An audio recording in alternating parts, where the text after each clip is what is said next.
입니다. 마가복음 7장 24절부터 30절까지의 말씀입니다. 마가복음 7장 24절부터 30절까지의 말씀을 저 한 절, 여러분 한 절 이렇게 교독하다가 마지막 절은요 다 같이 봉독하도록 하겠습니다. 제가 먼저 24절 봉독합니다. 예수께서 일어나사 거기를 떠나 두로 지방으로 가서 한 집에 들어가 아무도 모르게 하시려 하나 숨길 수 없더라.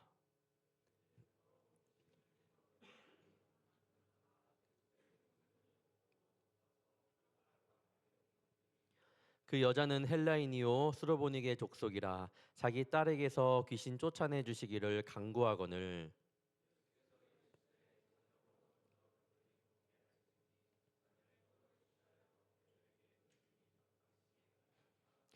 여자가 대답하여 이르되 주여 올소이다마는 상 아래 개들도 아이들이 먹던 부스러기를 먹나이다.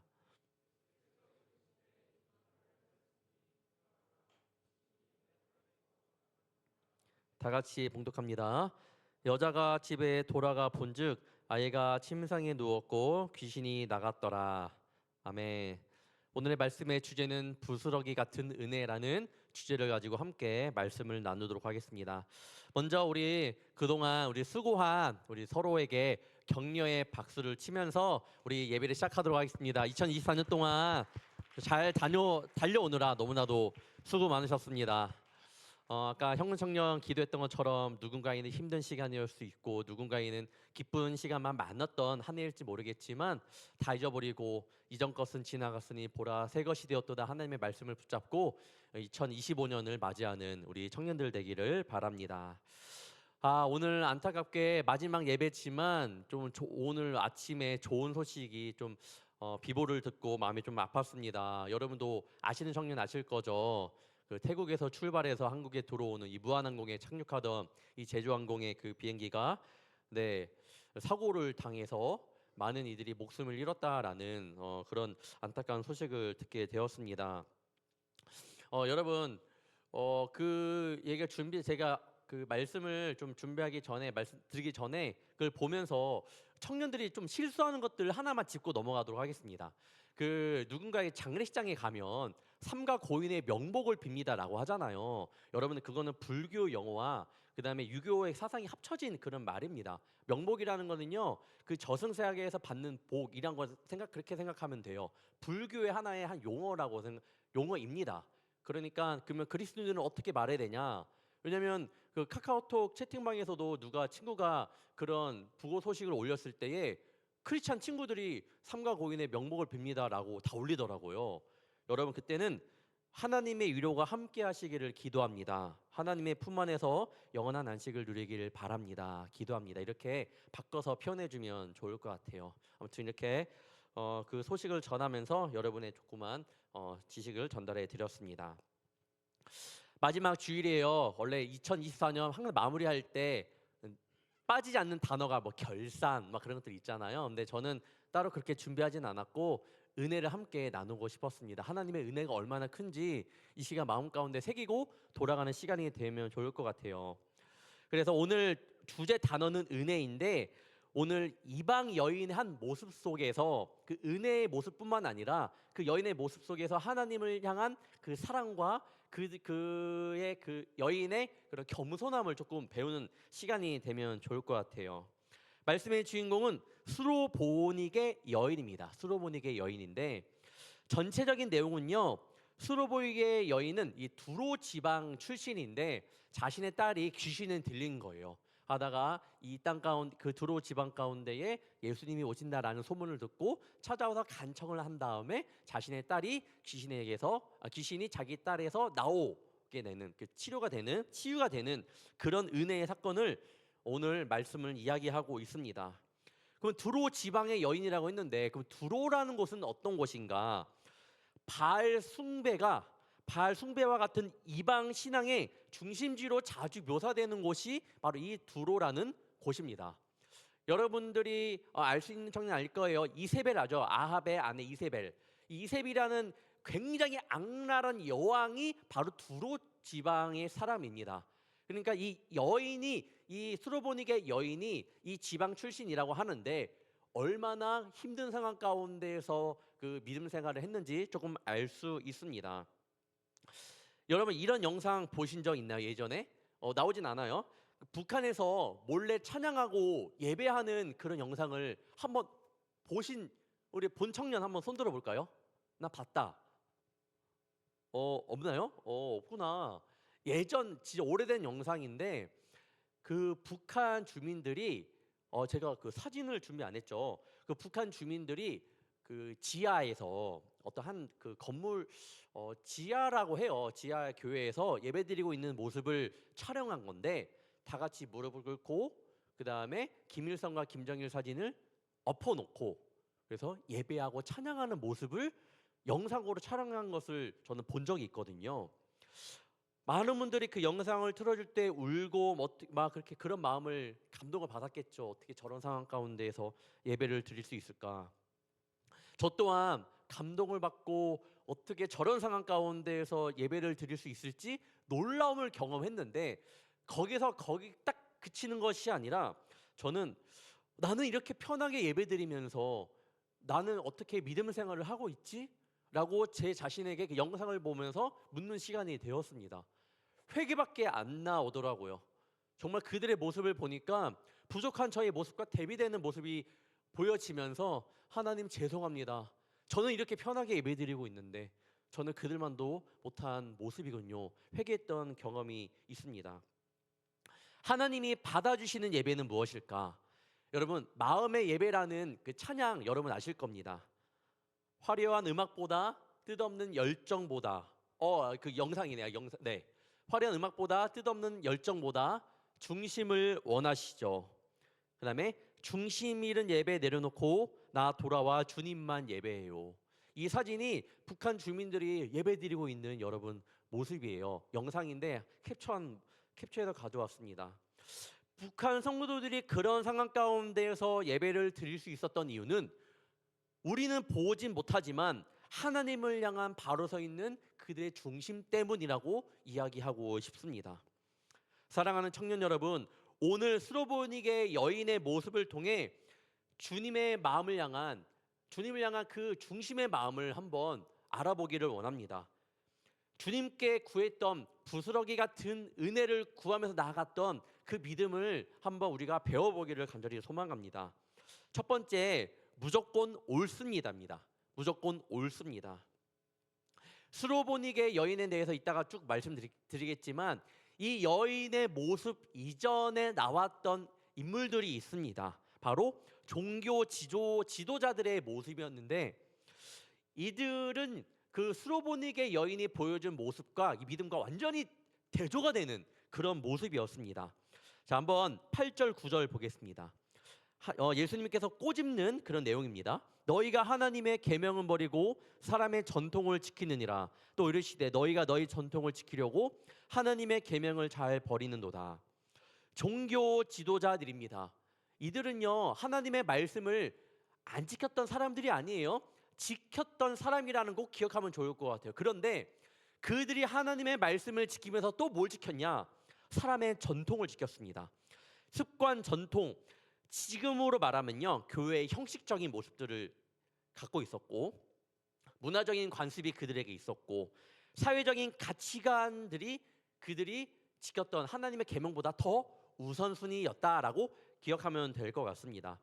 하나님의 말씀을 지켰던 종교 지도자들이지만 그들이 더 중요시한 거는 사람의 전통과 관습이었다라는 거예요. 하나님 보시기에 그러면 어떠냐? 그러면 이들이 지켰던 하나님의 말씀을 지켰던 것은 하나님께 인정받은 모습일까? 아니죠. 방금 말씀드렸죠. 너희가 하나님의 계명은 버리고 요것도 지키고 나는 요것도 했어. 근데 하나님 보시기에는 하나님의 계명은 버린 사람으로 바뀐다라는 거예요. 여러분 기억해야 돼요. 우리가 그리스도인으로 살아가지만 세상적인 모습 가운데서 내가 끝까지 버리지 못한 것들 때문에 하나님은 말씀하세요. 너 예배자로 서지 못했구나.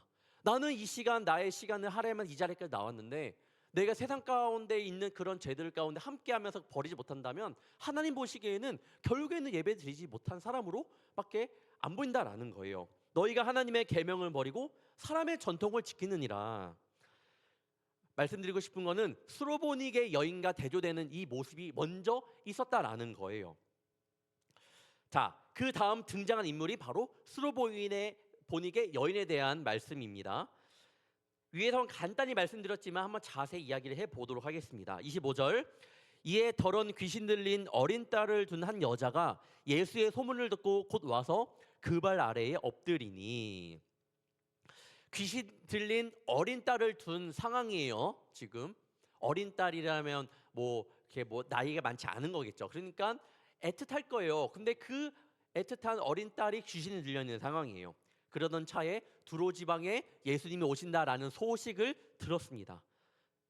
여러분이라면 어떻게 하겠습니까? 여러분이라면 어떻게 하겠습니까? 부모님이라면 당연히 찾아가겠죠. 최근에 이런 소식 들었나요?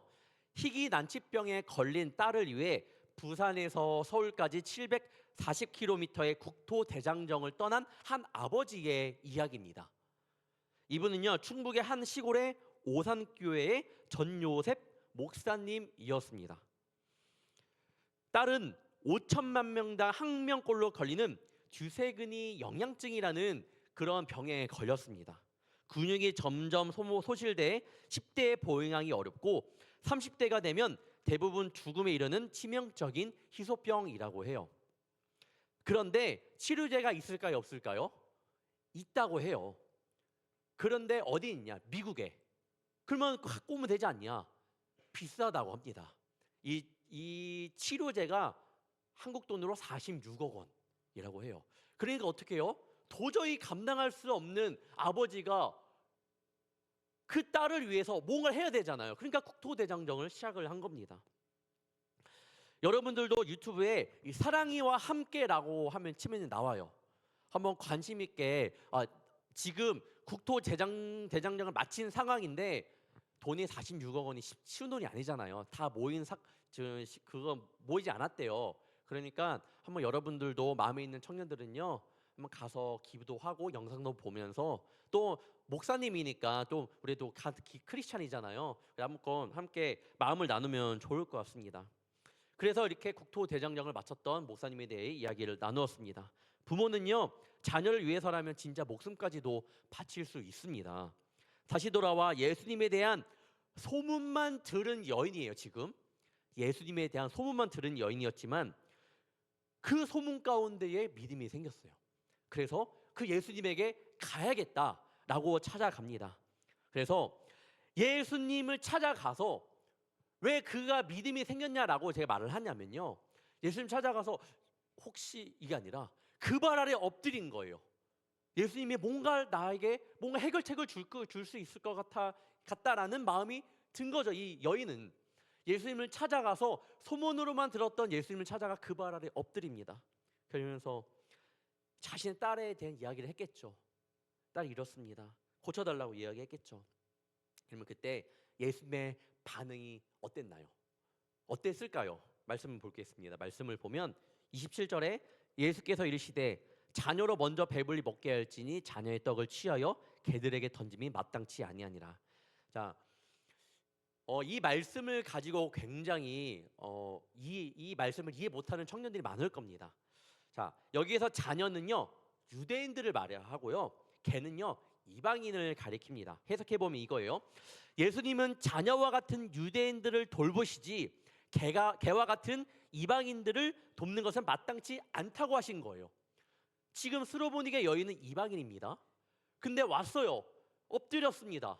그래서 고쳐달라고 하는데 예수님께서 말씀하시기를 자녀와 같은 유대인들은 돌볼 건데 개와 같은 이방인들을 돕는 것은 마땅치 않다.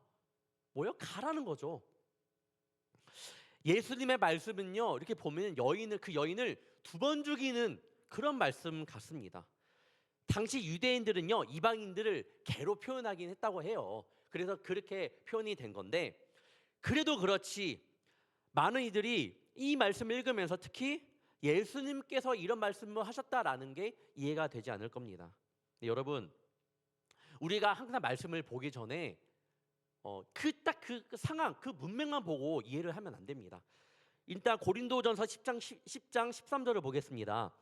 사람이 감당할 시험 밖에는 너희가 당한 것이 없나니 오직 하나님을 믿부사 너희가 감당하지 못할 시험 당함을 허락하지 아니하시고 시험 당할 즈음에 또한 피할 길을 내사 너희로 능히 감당하게 하시느니라. 말씀을 우리가 잘 배워야 되는 이유가 여기 있는데, 여러분, 이 말씀이 믿어지나요? 너희가 감당하지 못할 시험 당함을 우리에게는 허락하지 아니하시고 라는 말씀이 믿어지나요? 여러분, 믿어지면요, 우리가 그 여인, 방금 개에게 뭐 던지는 게 마땅치 않다라는 그 말씀을 보기 전에 이 말씀이 믿어진다면 그렇게 우리가 그 하나님의 말씀을 보기를 원합니다. 예수님께서 여인에게 그렇게 말씀을 하시기 전에 그 여인이 감당하고 있는 일단 시험은 어디에서부터 왔는지를 먼저 우리 한번 살펴볼 필요가 있다라는 거예요. 어디서 왔나요? 모든 시험은 하나님으로부터 왔다라는 것을 일단 머릿속에 좀 기억하고 나가기 원합니다. 믿고 믿어야 돼요. 모든 시험은 하나님으로부터 옵니다. 자, 그렇다면 예수님께서 그렇게 말씀하시면서까지 여인의 뭘 보고 싶어 했을까? 한번 생각을 해봐야 합니다. 바로 믿음이에요. 그 여인의 뭔가를 보고 싶었을 거예요. 왜냐하면요, 자, 성경을 보면 이런 내용이 있어요, 여러분. 사람들이 온갖 병자들을 데리고 나오매 예수께서 일일이 그 위에 손을 얹으사 고치시니라는 말씀이 있습니다. 지금 어떤 상황이에요? 이 수로보니게 여인은요, 소문을 듣고 내가 예수님 찾아갈 거여서 예수님 오자마자 땅에 엎드려서 간구하는 거예요. 그런데 바로 고쳐주시지 않고 이런 그 이제 유대인과 이방인에 대해서 이야기를 한 거죠. 그런데 다른 성경을 보면요, 사람들이 온갖 병자들을 데리고 나오매 예수께서 일일이 안수하시고 고쳤다라고 이야기를 하고 있습니다. 그러면 예수님도 이 수로보니게 여인이 나왔을 때 굳이 그런 말씀을 안 하시고 고쳐주시면 되는 거잖아요. 그렇지 않아요? 그런 능력이 있는 분이니까 수로보니게 여인이 왔다? 그냥 고침을 받을지어다 이렇게 하나님께서 예수님께 고백하시면서 예를 들면 바로 고칠 수 있는 건데 왜 예수님은 굳이 그렇게 말씀하셨을까라고 생각을 해봐야 된다라는 거예요. 자, 한번 생각해 보기를 원합니다. 먼저 여인의 그 믿음을 보고 싶다고 얘기를 했고, 다음에 스로보니게 지역에 대해서 한번 생각을 해봐야 됩니다. 스로보니게 지역은요, 굉장히 경제 활동이 많았던 활발했던 지역이었습니다. 두로 지방이라고 이야기 나온 것을 보면요, 어느 정도는 부족함이 없었던 여인이라고 성경학자들은 이야기하고 있는 거예요. 부족함이 없는 그 여인이에요.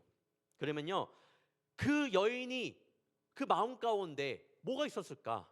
아무도 모르게 자신만의 자존감, 나는 이런 사람인데 라는 것이 있었을 거라는 학자들의 이야기입니다. 예수님은요, 그 여인이 하나님의 은혜를 체험하기 위해서는 좀 더 겸손하게 원했을 거예요. 믿음을 보기 원했고 겸손하게 원했고 간절함을 보기 원하셨을 거예요. 주님은 그 여인이 자기 의와 자존심을 내려놓기를 원하셨던 겁니다. 결국 예수님의 그런 말씀 가운데 그 여인은 그럼 어떻게 대답하냐? 28절입니다. 여자가 대답하여 이르되 주여 올소이다마는 상 아래 개들도 아이들이 먹던 부스러기를 먹나이다. 우리야 예수님의 그런 말씀 가운데 왜 그렇게 말씀하셨지? 이해가 안 가네. 왜 하필 왜 그렇게 아픔을 가지고 있는 여인이 나왔는데 왜 그렇게 말씀하셔서 그 마음을 아프게 하셨을까라고 생각을 하겠지만, 당사자인 이 수로보이게 여인은요, 그렇게 어떠한 반발도 하지 않았다라는 거예요. 28절을 맥락으로 이렇게 해석할 수 있습니다. 주님 맞습니다. 저는 개와 같이 피천하는 사람입니다. 저는 은혜 받을 만한 자격도 없는 사람입니다. 믿음으로 자신의 마음을 고백하며 하나님 앞에 엎드리며 주님 앞에 나는 아무것도 아닙니다라고 먼저 겸손함을 보여줬던 그 여인의 모습이었습니다. 여러분, 주님 앞에 섰을 때에 또한 주님께서 이를 좋게 이끌어 가시든 좋지 않게 이끌어 가시든 주님이 답입니다. 그래서 주님만이 옳습니다라고 고백하는 것을요, 주권 신앙이라고 해요. 예수님을 향한 주권 신앙. 나의 모든 것은 주님께 달려 있습니다. 주권 신앙. 주님만이 옳습니다. 이 신앙은요, 수준 높은 믿음의 모습이고요, 정말로 엄청난 믿음입니다. 수로보니게 여인은요, 이런 주권 신앙으로 주님 앞에 자신의 모습을 바쳤고 믿음으로 고백을 했습니다.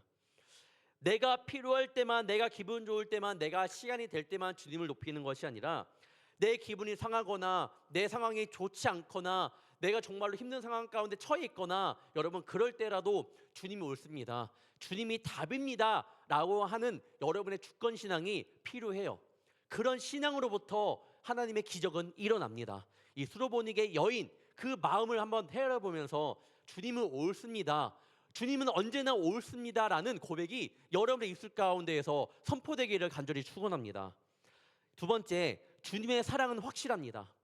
그러면 주님의 말씀이 옳습니다라는 말한 전제가 뭐가 있을까요? 있겠죠. 그냥 주님이 옳습니다, 그냥 옳습니다, 그냥 소식, 그런 주님의 소문만 듣고 주님이 옳습니다 이렇게 얘기를 했을까요? 뭔가 있었을 거예요. 그 여인이 소문을 들으면서 뭔가 있었을 거예요. 여러 가지 소문을 들었겠죠. 바로 확신이었습니다. 주님의 사랑에 대한 확신, 주님의 사랑에 대한 확신. 그런 약한 자도 고치시고 병든 자로 고치시는, 누구는 신경 쓰지 않는 사람이지만 예수님은 그런 자들을 고치시고 이끌으셨다라는 소식을 들었을 때 저분의 사랑은 확실한 진짜구나 라는 것을 그 여인은 미리 알았을 거예요. 제가 처음 전도사를 했던 시절이 생각이 났습니다. 아무것도 모를 때 저도 막 찬양 인도를 했어요. 제가 찬양 인도를 굉장히 못하는데 알겠습니다, 하겠습니다 막 찬양 인도를 하는데, 그때 모르잖아요. 모르니까 어떻게 찬양 인도할게요? 코트를 입고 있으면 코트 왔는데 정장에다가 코트도 입고 그럼 벗고 해야 되는데 코트를 입고 여기까지 세우고 막 찬양 인도한 거예요. 어릴 때 한 24살인가 5살인가 그때. 목사님께 혼났을까요? 혼나지 않았을까요? 네, 혼났습니다. 많이 혼났고 그 이후로 그냥 맨날 혼났어요. 진짜 끝나면 강전도사 네 나가면 그렇게 하면 안 돼. 어느 때는 뭐 화도 내면서까지, 한 번은 뭐 그런 그 성만찬을 제가 막 전도사니까 분급을 하는데 그때 저는 잘했거든요. 왜 혼난지 아직도 기억이 안 나요. 그런데 너 태도가 왜 그래? 전도사님 태도 똑바로 고쳐. 정말 잘했는데 그 다음부터 성만찬 할 때는 굉장히 제가 긴장을 합니다. 지금도 목사이즘 할 때마다 굉장히 긴장을 해요. 아무튼 그래서 혼나면서 배웠는데 그때 또 교회 사정도 어렵다 보니 또 페이도 받지 않으면서 1년 반 동안 사역을 하게 되었습니다. 설교도 하고 전도도 혼자 다니러 나가고 그런 식으로 지냈는데, 근데 제일 그래도 기뻤어요. 말하고 싶었는데 그래도 기뻤다라는 걸 이야기하고 싶었어요. 정말 힘들었지만 굉장히 기뻤습니다. 그런데 제일 어려웠던 것이 한 가지가 있었는데, 목사님께서 설교를 하실 때마다 이게 교회가 작다 보니까 목사님 그 가정사를 정말 잘 알아요. 깊이까지 알아요. 하시면 안 되는데 자꾸만 저희 가정 얘기를 하시고 뭐 이제 어머니 얘기를 하시면서 안 된다, 권사님 이거는 하나님 보시기에 안 좋은 모습이다. 저는 듣는 모습 가운데 마음이 어떨까요? 왜 우리 어머니를? 괜히 막 그 마음이 어려운 거예요. 다른 가정 이양돼요. 그러니까 하나 예를 드는 건데 그렇게 꼭 그런 예를 드셨습니다. 굉장히 힘들었어요. 어느 순간부터 너무 힘들었습니다. 그런데 그 목사님의 이면에는 또 뭐가 있었냐? 진짜 사랑이 굉장히 있어요. 그러니까 저는 항상 고민인 거예요. 사랑이 정말 많은 목사님인데 항상 말씀 가운데 시험이 들어. 근데 또 끝나고 나면 때로 혼내지만 사랑이 또 강해. 이것 때문에 왔다 갔다 하는 제 머리 때문에 막 복잡한 생각 때문에 마음이 힘들었는데 어떻게 해요? 사탄 마귀가 저의 마음을 막 장난치는 것 같아요. 그만둬야 되나? 그럼 또 사랑이 크니까 그래 다시 한번 해보자. 근데 너무 힘드니까 결국에는 하나님 이걸 결단하고 가야 될 것 같습니다. 그러면서 기도를 했어요. 하나님 어떻게 해야 될까요? 근데 그때 주어지는 마음이 사랑이에요. 그 목사님의 그런 가정 얘기하고 난 혼내는 모습보다도 진짜 저를 사랑하고 우리 가정을 위해 정말 사랑하는 모습이 보여주더라고요. 기도하는데. 그래서 그때 딱 결단했습니다. 이 목사님은 사랑이 많은 목사님이구나. 딱 결단을 하고 그 다음부터 목사님 어떤 말을 하든 간에 그래 우리 가정을 사랑하니까 저런 말씀을 해주시는 거겠지. 혼낼 때도 나를 사랑해 주시니까 저런 말을 하겠지. 누군가 얘기를 했을 때 목사님 그거 가스라이팅 당한 거라고 하는데 그런 건 전혀 아니었고 저도 굉장히 이성적이니까. 근데 진짜 하다가 고민하는데 하나님 그런 마음을 주시고 나면서부터 진짜 목사님에 대한 존경심과 그 마음이 주어지더라고요. 여러분 스로보닉의 여인도 예수님의 말씀을 들었을 때 힘들었겠죠. 다 쉽지 않았겠죠. 했겠죠. 하지만 옳습니다, 주님이라고 말할 수 있었던 이유는 그 주님에 대한 사랑에 대한 확신이라는 겁니다. 사랑의 확신으로 인해서 그 말을 듣고도 주님의 말씀은 옳습니다라고 고백했을 뿐만 아니라 더 나아가 주님의 은혜를 구할 수 있었던 겁니다. 사랑하는 청년 여러분, 믿음 있는 고백은요, 주님을 향한 사랑으로부터 시작이 된다라는 거예요. 믿음, 소망, 사랑, 그 중에 제일은 사랑이니라. 여러분, 사랑으로부터 시작이 됩니다. 주님,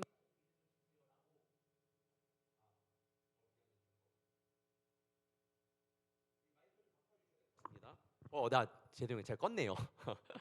네, 그 믿음을 주님 저에게 허락해 주세요. 하나님의 은혜를 나에게 주세요라고 기도하기 전에 하나님을 사랑하는 마음을 나에게 먼저 주세요가 먼저라는 거예요. 그 사랑에 대한 확신으로부터 믿음과 하나님의 은혜는 시작이 됩니다. 로마서 8장 35절부터 37절, 누가 우리를 그리스도의 사랑에서 끊으리요? 환난이나 공고나 박해나 기근이나 적신이나 위험이나 칼이랴. 기록된 바 우리가 종일 주를 위하여 죽임을 당하게 되며 도살당한 양같이 여김을 받았나이다 함과 같으니라. 그러나 이 모든 일에 우리를 사랑하시는 이로 말미암아 우리가 넉넉히 이기느니라. 모든 일에 나를 사랑하시는 주님을 믿는 믿음으로 반드시 넉넉히 이기느니라. 여러분, 여러분이 세상 가운데 승리할 때는요, 그냥 간당간당하게 승리하면 안 됩니다. 하나님의 사랑을 의지하고 믿음 가운데 나갈 때에 넉넉하게 승리할 줄 믿습니다. 간당간당하게 어떻게 믿음 생활하면서 이렇게 생활하는 것은 여러분 믿음의 체크를 한번 해보라는 사인일 수도 있어요. 여러분, 주님은요, 승리할 때는요 완벽한 승리를 주십니다. 이게 넘어갔네 정도가 아니에요. 마음 가운데 평안이 임하고요, 마음 가운데 주님께서 확신함을 주십니다. 꼭 기억하기를 바라요. 나를 사랑하시는 주님을 믿는 그 믿음으로 말미암아 크리스찬의 모습을 가지고 이 세상 가운데에서 넉넉히 승리하는 우리 청년들 되기를 주님의 이름으로 축원합니다. 세 번째, 주님의 부스러기 같은 은혜라도 구해야 돼요. 부스러기 같은 은혜라도 구해야 됩니다. 자, 성경에 보면 12회를 혈류증을 알아온 여인에 대해 이야기가 나옵니다. 혈류증은요, 월경 이외에 자궁에서 피가 흐르는 것을 이야기를 하는데, 여인은 혈류증 때문에 많은 의사들을 만났지만 해결을 못했습니다. 그때 예수님의 소문을 들은 거예요. 이 소문을 듣게 된 거예요. 그래서 그러니까 소문이 많다 보니까 어떻게 해요? 그 슈퍼스타에게는 항상 주변에 사람들이 많잖아요. 예수님의 소문을 들었던 많은 사람들이 몰렸으니까 어떻게 해요? 막 해지고 간 거죠. 그래서 어떻게 하다가 딱 만졌는데 예수님의 딱 옷자락을 스친 겁니다. 자, 그때 어떤 일이 일어났냐? 마가복음 5장 29절. 이에 그의 혈류 근원이 곧 마름에 병이 나은 줄을 몸에 깨달으니라. 근원이 곧 마름에, 여러분 그냥 피가 멈췄다 정도가 아니에요. 혈류의 근원이 완전한 승리예요. 완전한 넉넉하게 이기느니라. 여러분 그거 기억하면 좋을 것 같아요. 근원이 곧 마름에 기적이 일어났습니다. 여러분 여기 기억해야 될 것은 왜 기적이 일어났을까? 왜 기적이 일어났을까? 그냥 가서 예수님의 옷자락을 만졌기 때문에 기적이 났을까? 아니에요. 그 전에 성경을 보면 이런 말씀이 있습니다. 이거는 한번 여러분이 다 같이 읽어보기를 원합니다. 28절이에요. 시작. 이는 내가 그의 옷에만 손을 대어도 구원을 받으리라 생각함이로라. 아멘. 여러분이 주님을 믿고 주님께서 모든 상황을 이끌어 가심에 대한 옳음을 고백하며 그 믿음을 고백하며 나아갈 때에 하나님의 은혜는요, 그 믿음으로 얻어집니다. 작은 옷깃을 스치는 정도라도 그때 우리에게는 감당치 못할 하나님의 은혜가 주어집니다. 그렇다면 스로보닉의 여인으로 다시 돌아와 그렇게 믿음의 고백을 한 다음에 어떤 일이 벌어졌나? 29절 30절입니다. 예수께서 이르시되 이 말을 하였으니 돌아가라. 귀신이 내 딸에게서 나갔느니라 하시매 여자가 집에 돌아가 본즉 아이가 침상에 누웠고 귀신이 나갔더라. 스로보니게의 간구는요 작았습니다. 부스러기 같은 은혜만이라도 나에게 허락해 달라는 그런 고백이었습니다. 개들도 주인이 땅에 떨어뜨린 그 부스러기를 먹지 않냐, 이 부스러기 같은 은혜라도 저한테 주십시오라고 간구를 했습니다. 그런데 일어난 것은요 엄청난 사건, 그 딸에게 들어간 귀신이 나가지는 그런 역사가 일어났습니다. 그 여인을 향한 그 믿음의 고백을 주님께서는 받으신 거예요. 단지 예수님께 부스러기 같은 주님 그런 은혜라도 주십시오라고 얘기는 했지만, 예수님은요 여인에게 최고의 은혜로 바꿔 주셨고 베풀어 주셨습니다. 이것이 믿음으로 나아갔을 때 주시는 하나님의 은혜입니다. 사랑하는 브릿지 청년 여러분, 하나님의 은혜를 구할 때에 여러분 믿음을 가지고 나아가야 돼요. 주실까가 아니라 주실 줄 믿습니다. 주님은요 여러분 그 믿는 믿음으로 말미암아 넉넉히 이기게 하시거든요. 혈류의 근원이 마른다고 말씀하셨잖아요. 반드시 정확한 승리를 주실 거예요. 여러분 믿음 있게 하나님의 은혜를 구하며 나가는 저와 여러분이 되기를 바랍니다. 그동안 기도에도 변하지 않았던 2024년의 사건이 있을지 몰라요. 여러분 포기하지 마요. 변하지 않은 게 아니고요, 하나님의 역사는 지금도 계속되고 있습니다. 주님은요 이 시간 예배드리고 있는 우리 청년들을 절대로 포기하지 않으세요. 지금 이 순간에도 여러분들이 하나님을 부르짖기를 간절히 원하십니다. 하나님의 이름을 불러가며 찬양하기를 원하세요. 제 아들이 이제 돌이 지났죠. 그런데 돌이 지나고 나서 선물을 받은 게 뭐냐면, 저 있을 때 저한테 아빠라고 하더라고요. 우리 뭐 결혼하시고 이제 자녀가 크신 우리 권사님들은 아실 텐데 굉장히 행복합니다. 여러분 꼭 나중에 경험해 보시면 좋을 것 같아요. 저를 보면서 아빠 하면서 저의 바지가랑이를 붙잡는데 여러분 감동이에요, 감동. 근데 저는요 그때 제가 이제 돌잔치 하면서 딱 영상 편지를 쓰면서 마지막 글이 뭐랬냐면, 예준아 난 널 통해서 하나님의 사랑을 알게 되었단다. 하나님의 사랑을 알려줘서 고마워 라고 했거든요. 바로 이거예요. 저는 예준이는 그냥 아빠라고 그냥 부른 거겠죠. 그 사실 하나만으로도 너무 기뻐요. 미칠 것 같다라는 마음이 들면서 뭘 느꼈냐, 내가 하나님을 부르는 것만으로도 하나님은 원하시는구나. 오늘 말씀의 주제이기도 합니다. 여러분 하나님의 이름만 불러도 하나님께서는 기뻐하시고 그 마음을 받으신다라는 거예요. 이 시간 이따가 마지막 결단 기도하며 나갈 때에 하나님의 이름을 불러가면서 여러분 그것만으로도 하나님 기뻐 받으신다니까요. 기쁨으로 우리가 기도하기를 원합니다. 마지막으로 여러분의 설 자리는요 세상이 아니라 이 교회라는 것을 꼭 명심하면 좋을 것 같습니다. 내년에 우리 교회 표어는요 주의 말씀을 내 마음에 두었나이다 라는 말씀이지만, 저희는 그 말씀을 힘입어 우리 교회 뭐 다음 주도 얘기하겠지만 성경으로 돌아가자 라는 주제를 가지고 2025년 나아갈 겁니다.